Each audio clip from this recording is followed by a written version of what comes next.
Today is someday, and someday we're listening to my sexy husband's raspy voice. Oh, come on. I have a cold. I went on vacation. Come on. Hello there, and welcome to Pink Milk, your Star Wars podcast for us superfans. And those of us who are forced to listen to them. Today is someday, and someday we're holding a middle finger up to you, Supreme Court. I didn't have a good comeback for that. Hang on a second. Hello there, and welcome to Pink Milk, your Star Wars podcast for us superfans. And for those of us... shit. I forgot my line. What? I have a cold.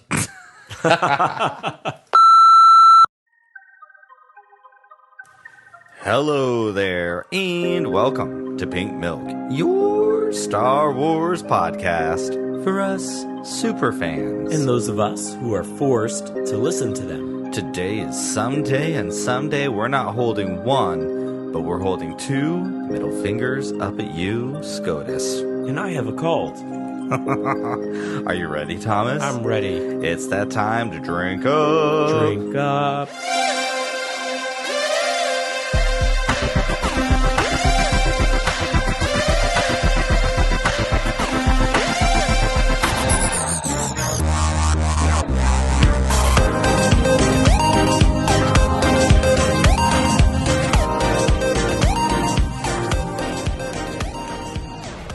Hello there, Pop Pop. Hello there, baby.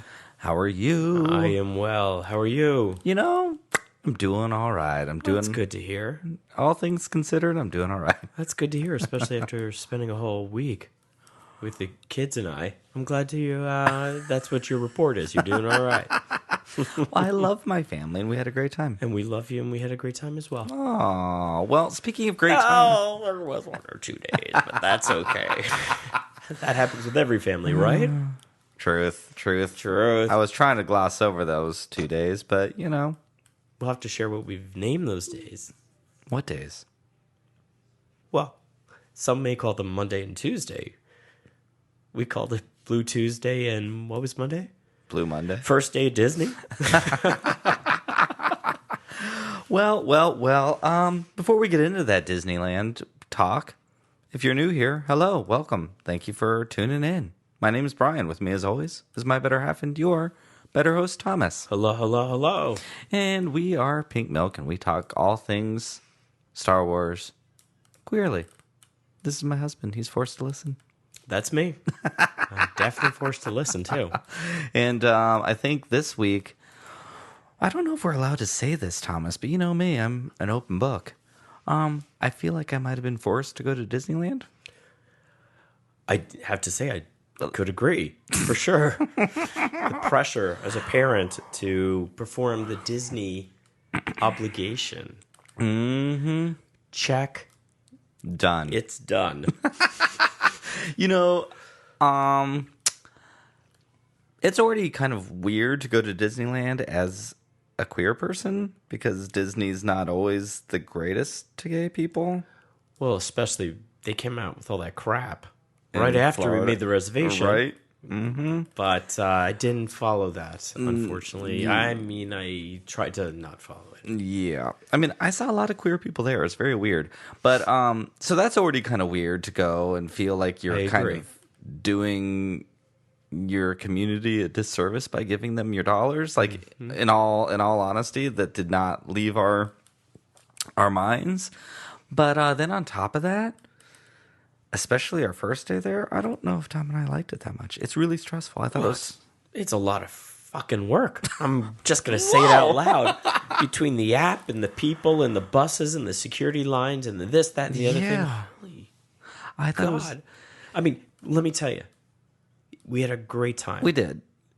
But that first day was so incredibly overwhelming. Thank God we had an additional park, California Adventures.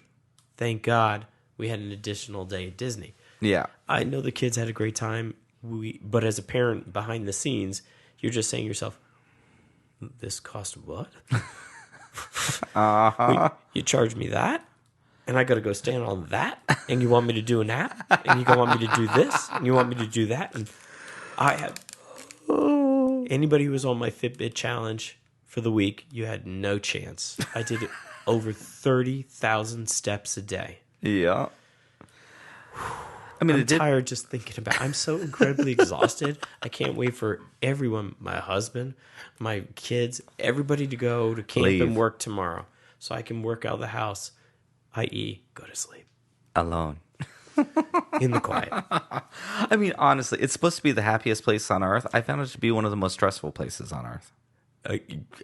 Again, there was a lot of... Hey, it's absolutely beautiful. I went there as a kid. Now I understand why my parents only took me once. And they were the smart ones. They... First half of the week, Disney. Second half of the week, it was the ocean. And this was when I grew up in New Jersey. Yeah. So that was Walt Disney World. And I remember clearly going to Clearwater Beach in Florida. So, whew. This might be the only time we take our kids, too. Check. I mean, it was great. The pictures are going to be awesome. I mean, they're beautiful. Yeah. And I mean, the kids had great memories. Mm-hmm. We're a lot poorer since we walked out the door. Mm-hmm. But yeah, my husband got a little uncontrollable on his spending. I'm sitting here in his studio. I did? I'm seeing Coke bottle thermal detonators. I'm seeing $4.99 a pop. Mm-hmm. I'm seeing Luke Skywalker's helmet. I'm seeing a little mouse droid popcorn holder. I won't even buy a puffer pig. 12-pack at the grocery store that costs that. I will buy it when it's on sale. And you had to have it. 2. One is a Sprite thermal detonator that I got for free because someone is kind enough to leave it sitting on top of the trash can, so I took it. That's true. Mm-hmm. And I'm proud of you for that. But they're really cute. Oh, man. I know they call it the happiest place on earth. I'm going to rename it to the most expensive place on earth. Oh, my God. Every soda was $4.99. And, they do it good. Because everything attracts the kids, and you know, how many things did I buy myself there, the whole week? An ornament. Mm-hmm. Comes out once a year for a month. And you people are loaded up. You did plan on buying a shirt, but my husband was done, and I think we walked in the last store, looked at 2 shirts. Good, I'm good. Nope, out. Let's go. Well, we have a really good friend, and she works at California Adventures. Shout out to Bradley. Hi, Bradley. Hi, Bradley. We love you, Bradley. Thank you for spending time with us. She showed us the wonderfulness of California Adventure, and that was awesome. But she had told me that it's called Disney crud, my cold. No, yep. It's something about the air and just so many people, and I have never had as sore a throat as I did basically the last 3 days. And now my voice was not this bad, but today, and I've been quiet all day. You know Kids what? Are like, are you there? Do you remember seeing all those bubbles all over the place in Disneyland? Bubbles everywhere, right? Bubbles, bubbles, bubbles. Mm-hmm. Isn't there talk of some smell that they inject in the air or something? You know what they do? What do they do? They put the cold in those bubbles and in those smells. And so when you leave Disney with the crud, you don't feel happy, and you're like, oh my God, I wish I was as happy as I was at Disneyland. That's why it's the happiest place on earth, because they intentionally make you feel bad on your way out. You know, I hope our kids don't listen to this one day, because they think we all had such a great time. And we did. I don't want to say that we didn't. I have to say, I was overwhelmed before I went there with all the rules. I had to reserve a day. I couldn't just show up. Nope. I mean, literally, we had to plan a vacation around Disney's schedule for me to allow to schedule a day that they would allow me to come. It was really very. We had to pay them else. Almost $2,000 to work with their time frame. Or we would have been there the week, but no, that was not okay with the mouse. The mouse said, "Nope, you can't have those days. You can have these days." You're welcome. I expect to see some really great new Star Wars movies, Mr. Mouse. If you looked at Twitter, too, we were all smiles. Which, honestly, we are all joking. We had a great time. We're just poking at the mouse because the mouse has stressed us out. Yep. And also, in all honesty, I don't know if I'll go back. When Star Wars Celebration is in Anaheim again, I'll probably go to Star Wars Galaxy's Edge with my friends again and focus on that one little place, because that place I adored. The rest of Disney, it's fine. It's a rite of passage. Yeah. We've done it. We waited for the kids to be older. Mm-hmm. That's it. And I great did pictures, and I got myself an ornament that will come out for 1 month a year. Mm-hmm. But Probably you can come in broken by the time it comes out of the box. You can come in here anytime and see like Luke Skywalker's helmet and everything. Go, oh my god, I remember it that. was fun. Some shirts. It was fun. Anaheim is an extremely busy city. It is. Yeah. You know, I will Weather say was beautiful. It was the sun was really hot, and we forgot. We were in Huntington Beach, Newport Beach, and beautiful. We took the dogs to the beach, which was awesome. How many people do that? It was all 7 of us. We took our puppies in the car and drove to Cali. Spent time with them in the hotel. It was literally 7 of us in that hotel room. It was you great. Wonder why we were so stressed. I'm embarrassed to say it was my idea. I will say, I was really excited. I went to Disneyland once before in like 1986, I think, 85, 86, maybe 87. I have terrible memories. My father was not fun to be around. It was not a joy. So I literally have nothing good about Disney. Maybe I brought that into this. I don't know.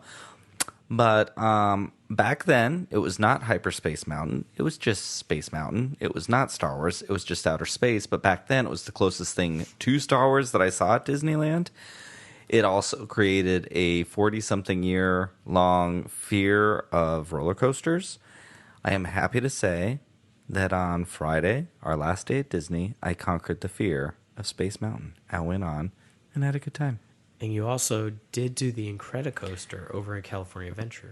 Horrible time. Is it California Adventures or Adventure? I don't know. Didn't even pay attention. My favorite part, though. But that ride, I thought I wanted to die. It was awful. Oh, it was great. Terrible. And I am so impressed with our kids. Everybody went on that. Mm-hmm. Michael went on every single thrill-seeking ride there was. Jack as well. Mm-hmm. And the only one who sat out occasionally, and I think it was primarily because he wanted to hang out with you, was Eli. Yeah. And that was just 2, if I recall. Yeah. I mean, I think, in all honesty, I would have... I'm going to throw my child under the bus. I would have gone on every ride myself, but, I had to be a dad. Oh, yeah. Mm-hmm. I had droids to watch over at one point on the Matterhorn. What was it, the Resistance? Rise of the Resistance? Rise of the Resistance. We thought we were going to have to pay for. We didn't. We booked it. We waited an hour. Mm-hmm. That ride is rad. That was amazing. I will say... Huge. Big. The Incredicoaster was your favorite ride at Disneyland, right? Definitely. I will say, I actually think Star Tours is my favorite ride. Interesting. It never moves. But it feels like it. It's one of those rides. I love all these. I'm going to make you wait an hour plus. I'm going to put you in a seat and you're not going to move. But you're going to think you were on a ride. For 45 seconds. Then it's going to be over. I mean, they barely let the people get out of the seat, but they open the door for the next people to come in. It's a racket they got going on over there. And people... And we just succumbed to the racket. We really did. Oh, my God. What did you think of Batuu? Let's circle this back to Star Wars. I mean, honestly, it was awesome. I mean, what they have done with that land is amazing. It's incredible. Right from the switch of the music to all the foliage, the trees, and the speeder sounds the people going that by. won't break character. Yes. Can you tell our listeners about so the boys? I built a droid last time. Shout out to Brian, one of our Steam queens. Still love my PM19. Thank you for building a droid with me. But the kids wanted to build a droid, so we did that towards the end of our very last night there. And Tom was getting very confused because the what would you call her? Who was she? The merchant? The merchant that the was... droid builder, the assistant, I don't know. Yeah, her, that girl. She was very insistent upon the power source. The fuel cell. The fuel cell, that's it, the fuel cell. She said it more than once, enough to make me stop, and I just looked at her, I was like, now when you say fuel cell, do you mean battery? And she just looked at me and she nodded her head. I'm like, never broke character, though. Christ. Is it a battery? Because now I'm thinking to myself, this just cost me over $100. Now I got to go out and times 3. It was $300. Oh, I know. I didn't. $332. I just got that same heartburn again. But anyway, no wonder why I'm sick.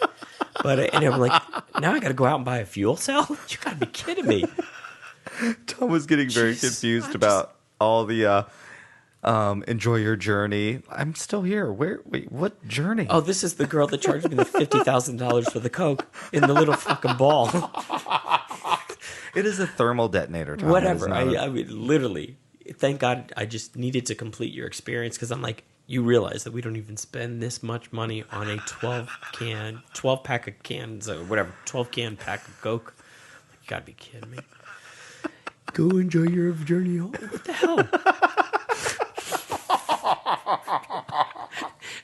I don't want to sound like I didn't like it because I did like it. But as a parent, you're just like, oh my God, I am just getting completely rooked on this. Oh, completely. Yeah, completely.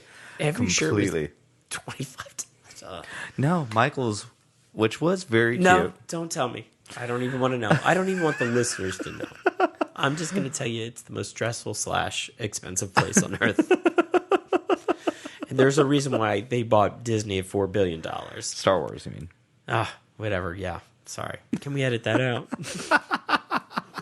Michael did pick up a shirt that is way too big for him, and he was like, I know this is too big for me. It's fine. I love it. Boba Fett is my favorite character, and it will be a sleep shirt. And I love that. I think that's awesome. That's the way to do it. It's so cute. Of course, he attempted to get out of the house yesterday and M-word all the way home, right? Mm-hmm. Yeah. All he needs is a belt to wear around his waist, and he can turn it into a shirt dress. It's funny. He loves that stuff. It's, Yeah, it was great. At least you know he'll wear it. They did build lightsabers. There are, if you're a parent on the way to Disneyland, you've never been, you can get out of, I'm blanking on the name of the place in Galaxy's Edge. You don't have to go there where I got my lightsaber. It is an amazing experience. I quite loved it. I love my saber that I built. But they're $220, and, an 8-year-old I don't really trust with a $220 lightsaber. So outside of Star Tours in Tomorrowland, you can build like a $30 lightsaber, which is still a cool experience. I talked them into that because Michael was insistent that he was going to wait to get a lightsaber at Savvy's Workshop. That's what it is in Galaxy's Edge. It was like, no, foolish me on well, you know what, Michael? You're not. If you get nothing else and you still want one, I'll get you one, because I'm like, I'm going to spend $220 on Michael, I'm sure. Anyways, he's not going to be able to resist. He was holding out until I basically forced him into building one of those. And they're great. They were cute. All 3 of the kids built one. It was great. They did. 2 of them kept gravitating towards the red lightsabers, and I was very concerned about my children. I was proud of them. I liked it. Towards the dark side. And even Jack. It's okay. It's all good. Yeah, even Jack was really gravitating towards Star Wars. I was like, wow, everything you wanted. He's 12. Everything you wanted was Star Wars. You got a jacket. He didn't want anything else, just Star Wars stuff. I was like, wow, thank you. I thought you didn't like it. Actually, now that I think about it, does anybody have anything that has Disney on it outside of the ears? No. That is so funny. Now that I'm thinking about it, there's not one person that everything was Star Wars, with the exception of one 2 thing. hats. 2 hats. And your ornament. And the ornament. Which Tom wouldn't let me. There was a really cute statue of Ewoks putting together a Christmas tree. I should have just bought it. No. Oh, and our coffee mugs. I wouldn't. We got 2 coffee mugs, too. But I should have bought that. I should have went back and bought that little glass ceramic statue thing. So we're probably going to order this all online. No, I'm playing. I mean, honestly, it was a great. The important thing is spending time with the kids, and I want them to have experienced this with us for sure. 100%. And just but I do understand. Oh, okay. I mean, we lived in New Jersey and Florida. It's not around the corner, so of course we weren't going back very often. Yeah. But I do know people that go all the time. Yeah, and this is kind of around the corner, but I don't think I'm going back. It's 6 hours. It's still not around the corner. We went as a double. Okay. We wanted to give the experience to Eli going to Huntington Beach because we had been there before. 2 corners. 2 corners. It's 2 corners away. It's so funny. Do you remember the last time we went to Huntington? Mm-hmm. We even thought about, should we go to Disneyland? We're like, yep. Oh, no, it's probably too far away. Yeah. And as Eli will tell you, it's half an hour. Mm-hmm. Eli likes to watch the map. But honestly, Jack, too, he's like, why didn't you guys ever take me here? I was like, well, we knew we were going to have other kids, and you don't realize how much money I just threw down. So why would I go now when I know that I'm going to have to go again? I mean, these kids must think that we should spend our life going on vacation. And we go every year. I'm with them. I should spend my whole life going on vacation. I think that'd be pretty great. You want to work hard. Okay, before we take a break and get into some less fun conversation, because that was super fun, right? Mm-hmm. Okay. I want to know from a casual fan's perspective, because let me say this: after I was at Star Wars Celebration a few weeks ago, Twitter is a cesspool with like, it's great, it's really wonderful. Actually, don't let me say. Let me rephrase that. I love my Twitter, but I know there's a lot of nastiness on Twitter with Star Wars. I just got a comment on our YouTube channel of how many people actually tune into this thing because Star Wars is dead, Disney ruined Star Wars. It was so great seeing all the people in Star Wars shirts and the people walking around and the little kids with lightsabers and the little kids with their Rey shirts and the BB-8 shirts. It's like, no, Star Wars is alive and well, actually. And it was really, really great seeing people in love with Star Wars. And Galaxy's Edge can't be built for people like me, exactly, and only me. So how was that for you? Like, how was Rise of the Resistance, which is like, I think, the most expensive ride ever built, other than being told about journeys and fuel cells? Like, what did you think of that experience compared to the rest of Disneyland? The truth of the matter is I thought it was amazing. Mm-hmm. I mean, it was incredible. I did do some looking. I was curious, and I don't know if you told me or if I found it online. It cost over $1 billion to build that land. Mm-hmm. I mean, no. And it's interesting. What'd you just say? That somebody said that Disney ruined Star Wars? Mm-hmm. You know, it's interesting. Because I so don't think of Disney when I think of Star Wars. Mm-mm. And by the way, I don't think of Disney when I think of ABC television. Yep. So they really are kind of different in a way. I mean, we poke at the mouse for fun. Yeah. You know, we've done that across, over the years. Yeah. But I really just don't even think about it. To me, they were total separates. And I'm with you. The interesting thing is, you remember when we saw we saw one of the shows, and I mean, Disneyland really is great. And if you haven't done it, you should do it. Yeah. And especially if you have kids, I mean, it really was bonding and the rides and all of that stuff. But one of the shows that we saw, Walt Disney was a hologram. He came out and he had said that Disneyland will never be done. Yep. As long as, what did Bradley say? Something about the imagination. As long as people, because it's never going to be done as long as people are open to an imagination. Something to that effect. Disneyland will change with the times. Exactly. Basically. And that's exactly what they're doing. Yep. Right down to look at our kids. They really didn't. I remember thinking to myself as we were driving away on the bus, when we went, we all left with a stuffed animal. Mm-hmm. My older sister, I don't remember what she got. I got, Lady and the Tramp, the dog, and Suzanne got Pluto, and that was it. That was it. That was it. And now we left with droids and lightsabers. Interesting, just very, very interesting. It's a different world, but along the lines of that, hey, I think they're pretty smart. Yep. I got to buy a Star Wars Tours shirt celebrating 35 years of Star Tours. I never went on Star Wars Tours before, and I finally did, and it was very exciting. That's awesome. It was great. All right, Thomas, let's take a quick break, because I'm not really looking forward to the conversation we're going to have, unfortunately, but it's an important one to have. Right. All right. We'll be right back, everybody.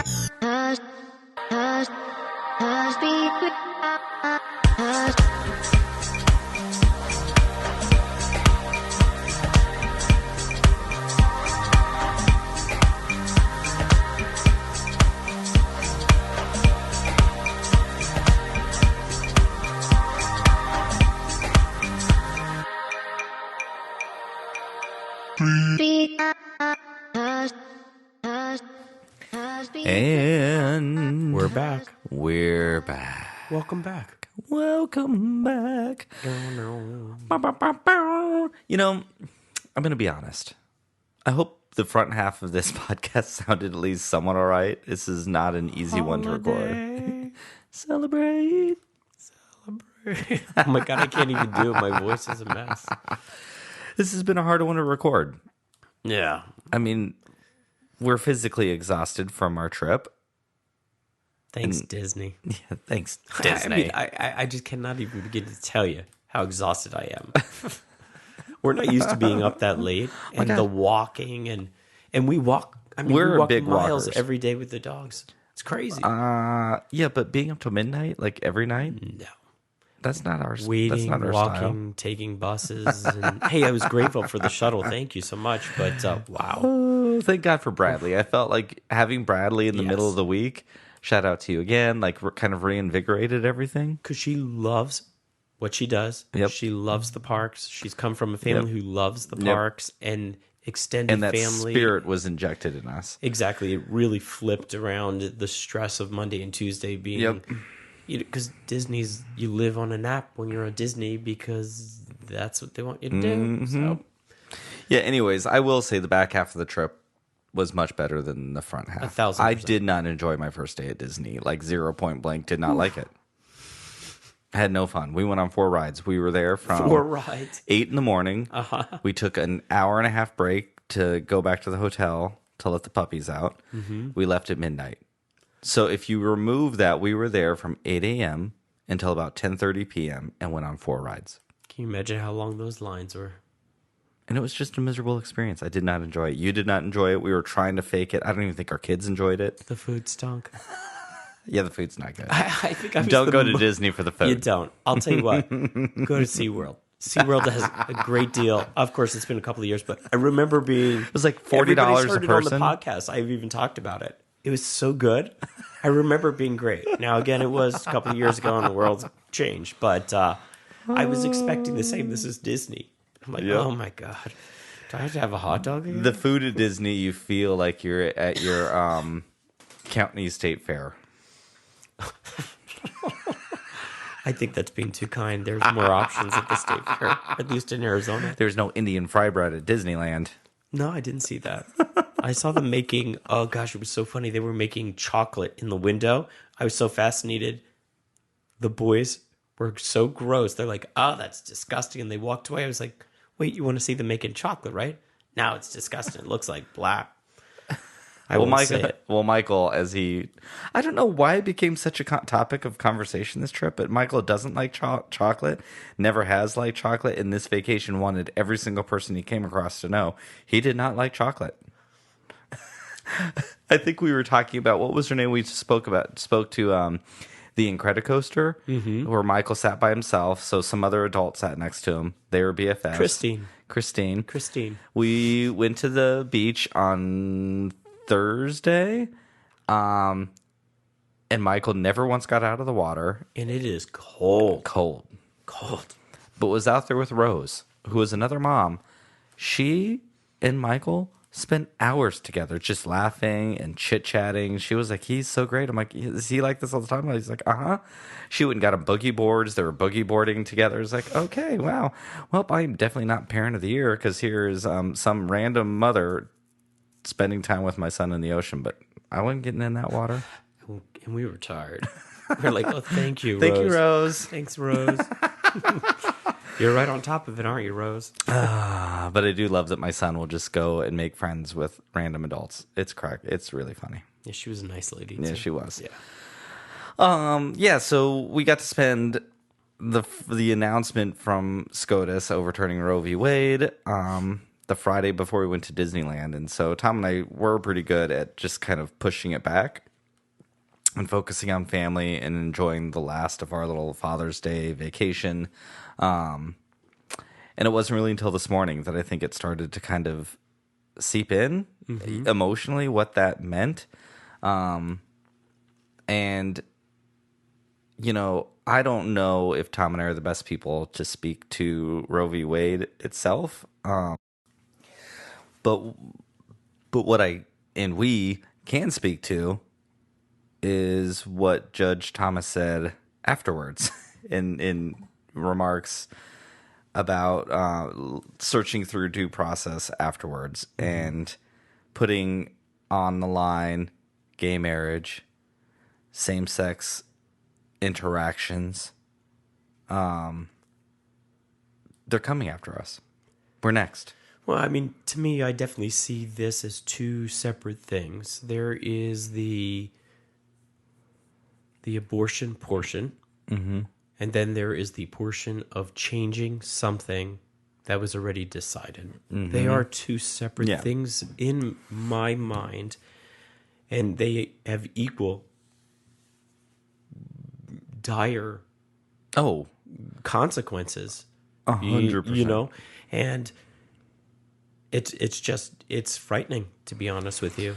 You know, 100%. Like, I mean, honestly, like, I don't want to downplay Roe v. Wade, like, at all. It's really, really horrible. And, but I do want to say what I've always thought about Roe v. Wade. And I grew up as a Catholic, and I remember every January when they were running down the highway to march on Washington. And I remember as a little boy who has always gone to Catholic school and all of that, thinking to myself, okay.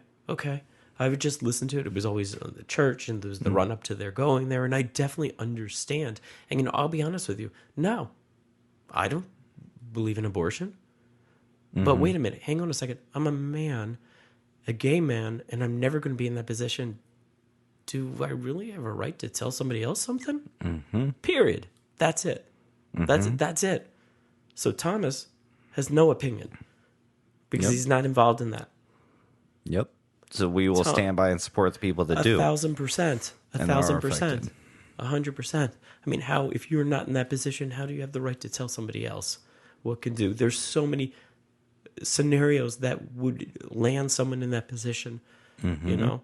So, I mean, it's a really, really deep conversation. So when I say I don't believe in abortion, God, that's really easy for me to say, right? I'm not the person in the position. I will tell you this, though. I'm not passing judgment because I know a lot of people that have had to have them, who have had them for whatever, and there's no judgment passed here. There never was when I was a kid, and that's probably the early days, realizing that maybe I didn't agree with everything. As a matter of fact, no, there's no maybe. That was the early days as a churchgoer, Catholic. That I realized, wait, I don't agree with that, but I have no other choice than to just go along because here I am, you know. I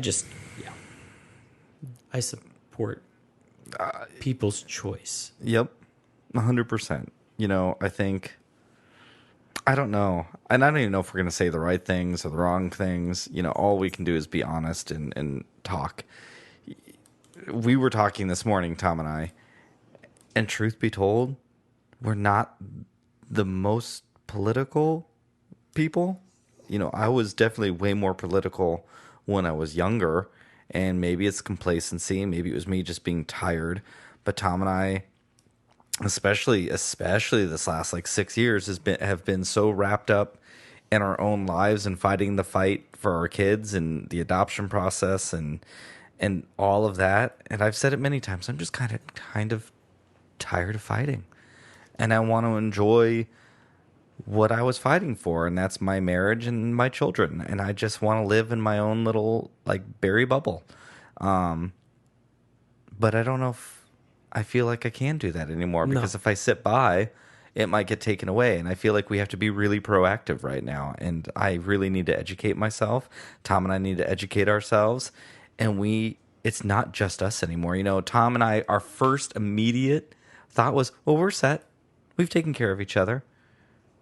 You know, that's our old mentality of Tom and I have always, before we were able to legally get married, we kind of set ourselves up. And then it's like, oh, wait, that was all before. Our entire life is built on our marriage, from the house to insurance to life insurance To retirement. To birth certificates for our children. Death benefits. Yeah, all of it is from the government that we paid into. Yeah. Like our taxes. What if that goes like it it matters now. The success of our children with regards to, in the event that we passed away, our life insurance, everything is tied to this. So it isn't just a female issue. It isn't just a Roe versus Wade issue. It is now, the issue is you've taken away something that I'm 50. How old am I? 52? I'll be 52 in a week. But you were 3. Roe v. Wade passed in 1973. Exactly. And your entire life it's been this way. So now so now we understand what other countries feel like when you had something and all of a sudden they take it away. And gay marriage has only been around for 5 years. 7 years. 2015. Sorry, excuse me. Yeah. 2017. That's nothing. And they can just take it away. So I'm not going to sit here idle by and wait and watch and see what happens. I'm ready to like be proactive. You're not going to take this away. At least not with me standing there, not without a brick in my hand. 100%. Like, I mean, I don't know. I don't even, like I said, this whole recording has just been really hard. This is on top of mind. It's not a happy time. So I don't know what else to do. You know, I know Tom and I need to step up on our education. And, you know, I think there's a lot of people that probably are not the most political and not the most up to date. And I think that's okay. That's okay if we were complacent about things before. And it's everybody's fight now. And they did one of the interviews we saw today. The person said, hey, you know, a lot of us think it's not our fight because maybe we're not black or we weren't women. And I really just said that. And I'll be the first to raise my hand and say, I'm a victim of that. 100%. Yep. I like to stay out of it. You know, but now I realize, oh, wow, you know what? There is an interconnectedness here. Yep. And more importantly, now I see. I feel like the veil has been lifted. And I have been fooled for years now by the previous regime and the previous nominations. And now I'm seeing exactly the plan. Yep. And my eyes are open now. That's for sure. I mean, honestly, Roe v. Wade came out in what, 73? People got too complacent over the last 50 years. And look what happened. We in this country think, well, we have the right now, and then we don't need to fight for it anymore. And the truth of the matter is, we as queer people, as marginalized people, our fight can never rest.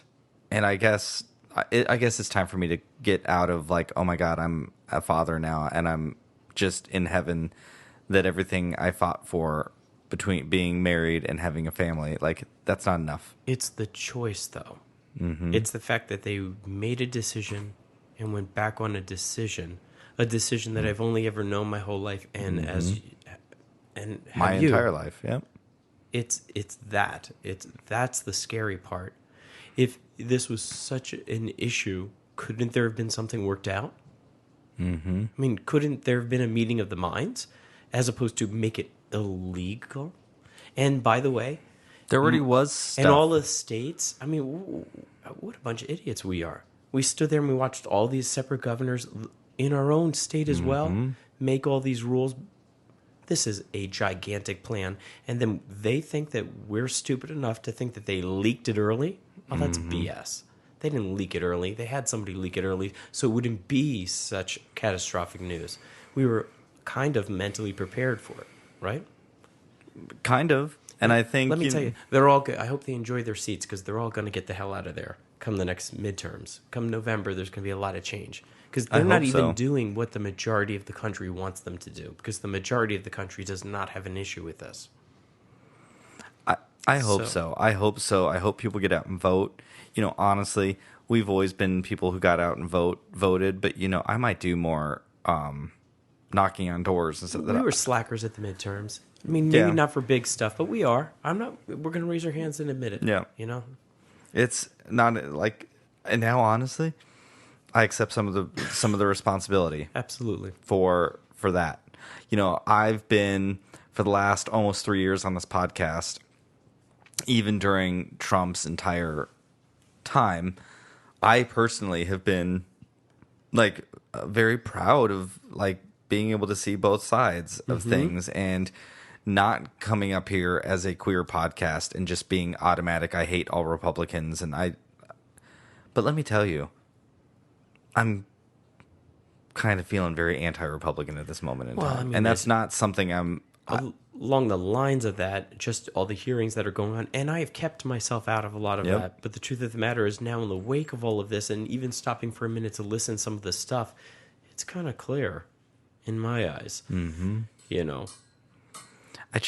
somebody got a little too big for their britches over there. Thought they were going to... Not just one person, a lot of people. Yeah. Complacency. And honestly, I have to... Complacency on my side, too. This is my country, and I just sat there and watched things go by because I had faith. We had faith and I had my kids. Well, you know, I fought hard to get where I'm at right now, and that was just for me. And that was just, you and I mention this all the time. We were fighting for something that we never thought was going to be ours to begin with. But now I have it, and you think I'm just going to stand by and watch?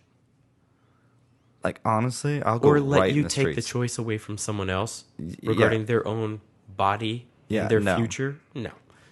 So, nope.